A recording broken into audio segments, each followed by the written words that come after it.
बैरून मुल्क जाकर पाकिस्तानियों के भीख मांगने के संगीन नताइज सामने आने लगे। खलीजी ममालिक में पाकिस्तानियों के लिए रोजगार के दरवाजे बंद। मुत्तहिदा अरब अमारात ने गैर हुनरमंद पाकिस्तानियों को वीजे देने से इनकार कर दिया। बरतानिया ने पाकिस्तान को 21 हाई रिस्क ममालिक की फहरिस्त में शामिल कर लिया। मनी लॉन्ड्रिंग और दहशतगर्दी की मावनत जैसे मसाइल से दो चार ममालिक को इस फहरिस्त में शामिल किया जाता है। हाई रिस्क ममालिक की फहरिस्त में पाकिस्तान का नंबर 15वां है। लंदन से भी खबर आ गई है, वहां पर भी सऊदिया में तो चलो हमने सुना था कि भिखारी पकड़े गए, अब लंदन में भी हमारे काफी ज्यादा हजारों की तादाद में भिखारी पकड़े गए हैं। लंदन की हुकूमत ने अपनी पॉलिसीज चेंज की हैं और बोला है कि कोई पाकिस्तानी हमें लंदन में नजर ना आए। तो लेकिन चीमा साहब, दर हकीकत कौमियत के बगैर नहीं चल सकती। You are losing the title of being called a nation soon. मेरा मकसद है, उसकी वजह यह है कि आप हर चीज के ऊपर ग्रिप लूज करते जा रहे हैं जो एक फेडरेशन के लिए बहुत जरूरी होती है, बहुत जरूरी होती है। उस पर आप आहिस्ता आहिस्ता Pakistan is slipping out of hand, जिस तरह रेत हाथ से स्लिप होती है। हम एयरपोर्ट्स पे जाते हैं, हमारे बैग में कोई चीज नहीं भी पड़ी, लेकिन उन्होंने चेकिंग करनी है क्योंकि उनको हमारे पे पक्का यकीन है कि इनके बैग से कुछ ना कुछ निकलना है। जबकि पाकिस्तान का पासपोर्ट दुनिया का बदतरीन चौथा पासपोर्ट बन चुका है, क्या कहेंगे आप इस पर? इसमें कोई बहुत बड़ी अचीवमेंट है। ये पासपोर्ट रैंकिंग से तो नहीं देखा जा सकता कि कौन सा कंट्री कहाँ पे स्टैंड कर रहा है। अगर हम लंदन की बात की जाए तो इस वक्त जो पाकिस्तानी वीज़ा हैं वो सबसे ज़्यादा डी वैल्यूड है, उनकी कोई वैल्यू नहीं है और इंडियन वीज़ा को काफ़ी प्रेफर किया जाता है। क्या वजूहत है? अपडेट तो होती है, पर उसके अलावा पाकिस्तान जो बाहर जाते हैं उन्हें टेररिस्ट भी बहुत कहा जाता है, इसलिए भी तो वीज़ा नहीं मिलता ना, उन्हें टेररिस्ट बहुत माना जाता है क्योंकि अफगानिस्तान वाले हो गए, ज़्यादातर यही होता है ना कि वो टेररिस्ट में ही कहलाते हैं, इसलिए भी उनको वीज़ा नहीं अप्लाई करते। कोई माहिदा लाल यहाँ से बोलता ही नहीं है, जवाब ही नहीं देता। आप कहते हैं वो क्योंकि खबरें बंद कर देते हैं। ये सियासतदान जो हैं, जो डिफरेंट सियासी जमातों की, ये भी शोबदाबाज हैं तार साहब के कोई पाकिस्तानी हमें लंदन में नजर ना आए। अगर कोई आना भी चाहे तो उसके पास 25,000 पाउंड होने चाहिए और 25,000 पाउंड ही महीने का कमाता हो, तभी उसको आने दिया जाएगा, वरना no entry of Pakistani in London. तो मेहनत पर हम फोकस नहीं करते हैं, क्यों हम वहां जाकर भीख मांगते हैं? मैं बिल्कुल इससे डिफर ये करूंगा, मैं लोगों को सियासतदान नहीं कह सकता। इनको सियासतदान की अल्फो बे का नहीं पता। उसकी वजह है इनका लफ्ज मैंने इनका रख दिया परमानेंट इलेक्टेबल। सर, तुर्की ने भी हमें अपने मुल्क से बाहर निकालना शुरू किया, सऊदिया ने भिखारी पकड़ लिया, दुबई कहता है। सुने पूरी बात तो सुन ले, पूरी बात तो सुन ले, मेरा सवाल तो सुन ले। अब आप मेरा सवाल भी सुन रहे हैं, पहले मैं आपको जवाब दे दूंगा ना, आपको इसलिए कह रहा हूं। हाँ, तब पूरी तो मैं कैसे बात करूंगी आपसे? देखिए, अरब ममालिक ने भी हमें बाहर निकालना शुरू कर दिया है, जो बाकी की यूरोपियन कंट्री है वो भी हम एक्सेप्ट नहीं करती। अब बात यहाँ पर आ जाती है, इन ममालिक में ज्यादा जो पढ़े लिखों की या ज्यादा जो बड़ी बड़ी कंपनीज को संभाला हुआ वो है इंडियंस। तो क्या फर्क है पाकिस्तानी और एक इंडियन में? इंडियन और पाकिस्तान में ये फर्क है, इंडियन ने अपने मुल्क में एक तालीम का मेयार बनाया है। इधर 75% के 80% लोग तालीम से वाबस्ता नहीं है। उन्होंने तालीम को हर शोबे में इंग्लिश को एक्सेप्ट किया। उधर रेहड़ी बेचने वाला भी आपसे ऐसी इंग्लिश बोलेगा जैसे आप नहीं बोल सकती, मैं नहीं बोल सकता। ऐसे उन्होंने तालीम को फ़रोग दिया, हर चीज़ को उन्होंने अपने आप को खड़ा करके दिखाया। इन्होंने खड़ा करके दिखाया बेईमानी में, पैसे में, हेरा फेरी करने में, कमीशनें लेने में, और कुछ नहीं किया इन्होंने। तो जो यहाँ पर इंसान मिलता है वो क्या? यही, वहाँ पे जानवर नहीं बसते। इंडिया में इससे बुरे हालात हैं, इससे बुरी कौम बसती है, लेकिन उन्होंने अपने आप को खड़ा करके दिखाया। आप कहते हैं ना, आप इल्ज़ाम हुक्मरान पर डालें, अगर आप इधर तो वो हिसाब है, अगर आपको 4 बंदों को किसी को उसके ऊपर मत लगा दिया जाए ना अफसर, वो पता क्या यार खुद भी करी जा तो मैंने भी दे जा। इधर ये हालात हैं और ये कौम यही चाहती है ये हालात रहें। जय हिंद दोस्तों, दुनिया का सबसे खूबसूरत देश और सबसे ही भले लोग कह सकते हैं या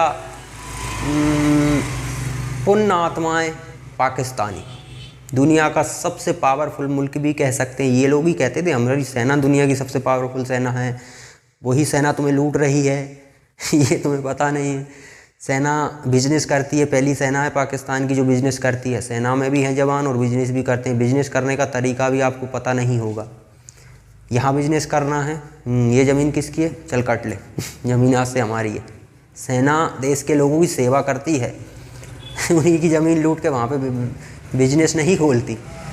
ये तुम्हारी सेना है, दुनिया की सबसे पावरफुल, दुनिया की सबसे पावरफुल खुफिया एजेंसी तुम्हारे पास है। और वो उस खुफिया एजेंसी को अभी पता ही नहीं चल रहा कि तुम्हारे हीरो किधर चले जा रहे हैं, कौन निपटा जा रहा है। उस टीटीपी अभी 1 दिन ही हुआ है, 25 तो आपने खुद मान लिया कि 25 आपके जवानों को क्लियर कर दिया टीटीपी ने। उस टीटीपी से आपकी खुफिया एजेंसी नहीं निपट पा रही, वो दुनिया की सबसे पावरफुल सेना उनसे नहीं निपट पा रही। ये है दुनिया का सबसे, अब वो क्या कहते हैं, जो बाइडन ने तो दुनिया का सबसे खतरनाक देश कहा था। मैं ये बात नहीं कहूँगा, मेरे लिए तो बहुत अच्छा देश है पाकिस्तान, मनोरंजन का संसाधन है पाकिस्तान। क्योंकि इनकी बातें देखिए, इनकी बातों से आपको पता चलेगा। अगर इनसे कोई कहे कि भारत तो चंद्रमा पर पहुंच गया, उनका तो जो सूरज के काफ़ी करीब पहुंच गए हैं, वो सूरज के करीब कोई जा ही नहीं सकता, वो तो झूठ बोल रहे हैं। हाँ, वो तरक्की कर रहे हैं, ये वो चांद का यकीन नहीं करेंगे, लेकिन मोबाइल दिखाया उसने कि ये मोबाइल कहाँ से बना, टेक्नोलॉजी बना कि नहीं, हाँ ये बना, लेकिन वो नहीं है। वो क्यों नहीं है? क्योंकि वो इंडिया ने किया है। इंडिया से नफरत हमें इतनी है कि हम इंडिया की तरक्की पचा ही नहीं सकते। कुत्ते को कभी खीर खिलाना उल्टी कर देता है, हजम नहीं होती है भैया। कुछ चीज़ें ऐसी होती हैं जो लोगों को हजम नहीं होती। ऐसी बात नहीं है कि हम तरक्की कर रहे हैं तो अमेरिका हजम कर रहा होगा, चीन हजम कर रहा होगा, रूस हजम कर रहा होगा, कोई हजम नहीं कर रहा। सभी को तकलीफ हो रही, लेकिन वो इतने समझदार तो हैं कि वो इस तरह की बातें नहीं कर सकते, क्योंकि एविडेंस से चलती है दुनिया, और इसरो ने एविडेंस रखे हैं उन चीज़ों के। इसलिए वो अगर इस तरह की बातें करेंगे तो दुनिया हंसेगी उन पर, लेकिन इनको तो पता ही नहीं है कि कौन हंस रहा है कौन नहीं हंस रहा। तो पाकिस्तानी है, कुछ भी बोलते रहते।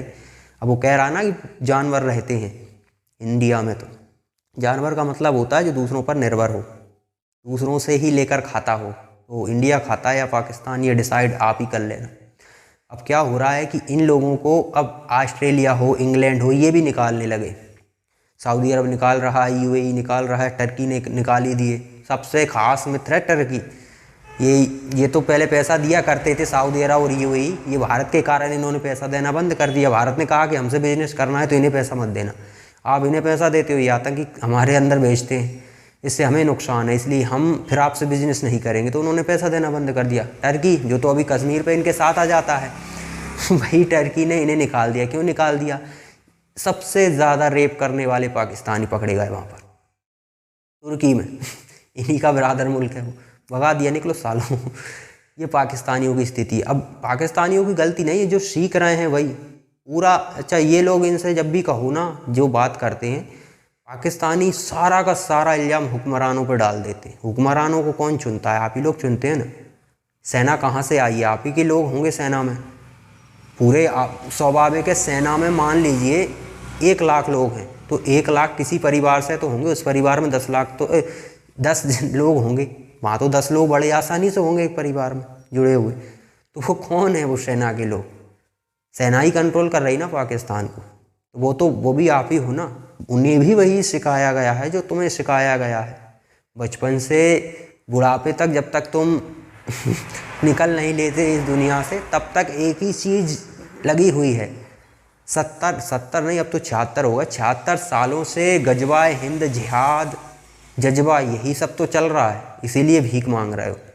बस फ़र्क ये था कि बाकी को पिछले 9 साल से ही मोदी आया। पहले से मोदी जैसा लीडर आ जाता तो वो स्वाभाविक है डील कर लेता। पहले की सरकारों को शायद भारत की ताकत का अंदाज़ा नहीं था कि हम सऊदी अरब से तेल खरीद रहे हैं 3-4 लाख करोड़ रुपए का एक साल में, और वो पाकिस्तान को मुफ्त में पैसे दे रहा है। पाकिस्तान आतंकी तैयार कर रहा है। लेकिन ये बात नरेंद्र मोदी को समझ आई। उन्होंने कहा कि भैया आप उसे पैसा दोगे तो हम फिर आपसे किसी भी तरह का व्यापार नहीं करेंगे। पैसा हमको ठोकने का पैसा हम ही से जा रहा है, हम आपको दे रहे हैं, आप उधर भीख में दे देते हो। वो आतंकी तैयार करके हम ठोक रहा है। ये तो बड़ी, अब बताइए, हिंदुओं से बड़ा गुलाम मानसिकता का कोई व्यक्ति होगा क्या? हिंदुओं से बड़ा गुलाम तो असंभव है मिलना। हम ही पैसा दे रहे हैं, हमारा ही पैसा घूम फिर के आतंकियों के पास जा रहा है, और वो आतंकी हमें ही ठोक रहे हैं।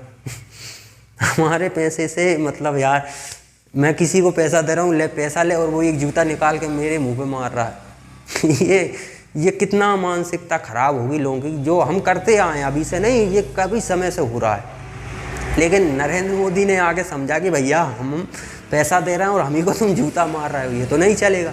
तो मना कर दिया गया, भगा दिया। ऑस्ट्रेलिया हो गया, इंग्लैंड हो गया।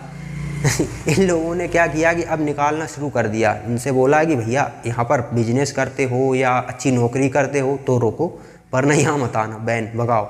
पाकिस्तानी जहाँ जाते हैं पाकिस्तानियों की स्थिति क्या है दुनिया भर में जहाँ भी गए हैं वहाँ, मैं नहीं कह रहा हूँ, डेटा उठा के देख लेना, आप गूगल कर लेना, आपको जानकारी मिल जाएगी। 100% महिलाएं, जो महिलाएं पाकिस्तान से गई हैं, एक भी काम नहीं करती। 97% पुरुष काम नहीं करते, इन्हें सरकार खिलाती है। 3%, वो भी छोटा मोटा काम, कोई बड़ा काम नहीं, छोटा मोटा काम वो 3% करते। तो क्यों खिलाएगी, क्यों आने देगी आपको ऑस्ट्रेलिया और इंग्लैंड वाले?